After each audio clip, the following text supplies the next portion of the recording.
दोस्तों, मैं दीपक कुमार और साहित्य यात्रा के क्रम में आज मैं आपको एक कहानी सुनाने जा रहा हूँ। एक छोटी सी एक लघु कथा है, कन्या पूजन। और ये कन्या पूजन रंजना वर्मा उन्मुक्त जी के द्वारा ये लिखी गई लघु कहानी है। अब इस कन्या पूजन, अब इस कहानी को आप सुनिए। ये प्रभात खबर में ये कहानी छपी है और इसका हम आनंद लेंगे। देखते हैं क्या कहना चाहा है रंजना वर्मा उन्मुक्त जी ने। कन्या पूजन। ए लड़की रुक। नेहा ने अभी स्कूटी स्टार्ट ही किया था कि उसे यह आवाज सुनाई दी, ए लड़की रुक। उसने मुड़कर देखा। बालकनी में उसके पिता खड़े थे। उसे अपने पिता का उसके लिए किया गया यह संबोधन बेहद बुरा लगा।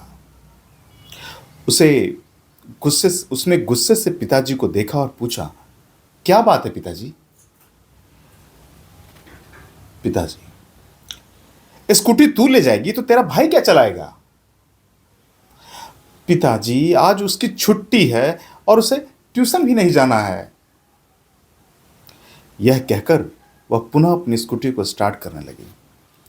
तभी एक जूता उसके कंधे पर लगा। उसके पिताजी ने बालकनी से ही अपना जूता चलाकर उसे मारा था। स्कूटी छोड़ कर जा, वे चीखे। अपमान और गुस्से से लाल नेहा ने घर के अंदर जाकर स्कूटी की चाबी मां के आगे फेंक दिया और पैर पटकते हुए जाने लगी। ट्यूशन से सीधे घर आ जाना, आज हमें कन्या पूजन करना है। मां ने कहा कि ट्यूशन से सीधे घर आ जाना, आज हमें कन्या पूजन करना है। तुम्हारे रहने से मुझे थोड़ी हेल्प हो जाएगी, मां ने उसे प्यार से कहा।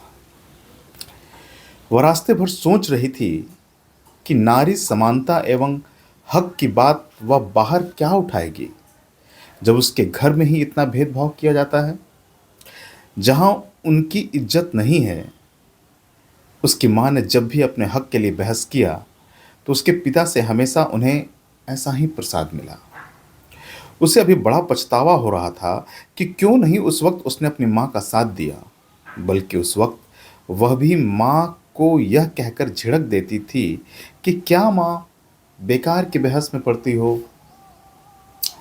लेकिन यह मां ही है जिनकी बदौलत वह आज अपनी मनपसंद शिक्षा प्राप्त कर रही थी। उसने अब दृढ़ निश्चय कर लिया कि वह अब मां के साथ सशक्त रूप से खड़ी रहेगी। ट्यूशन के बाद सीधे घर आ गई। उसके मां पिताजी 9 नन्ही कन्याओं को बैठाकर कन्या पूजन करने जा रहे थे।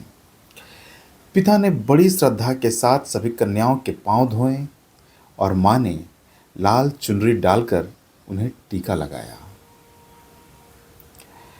पिताजी ने नेहा को देखते ही कहा, जा पूजा घर से फूलों वाली थाली ले आ। नेहा ने थाली लाकर पिताजी को दे दिया। थाल में पिताजी के जूते थे। थाल में नेहा ने पिताजी के जूते डालकर लाए थे। यह क्या है? पिताजी गुस्से से चीखे। चढ़ा दीजिए पिताजी, यह वही फूल हैं जिसे आपने अपनी सुबह अपनी कन्या पर बरसाए थे। चढ़ा दीजिए। पिताजी के चेहरे का रंग उड़ गया। वह तो कन्या पूजन करने जा रहे थे, लेकिन उन्हें साक्षात देवी के दर्शन हो गए। जी हाँ दोस्तों, ये लघु कथा थी रंजना वर्मा उन्मुक्त जी की। तो कैसा लगा आप बताइएगा। काफ़ी संदेश से भरा यह लघु कथा आपके सामने मैंने रखा। धन्यवाद। जय साहित्य, जय हिंद।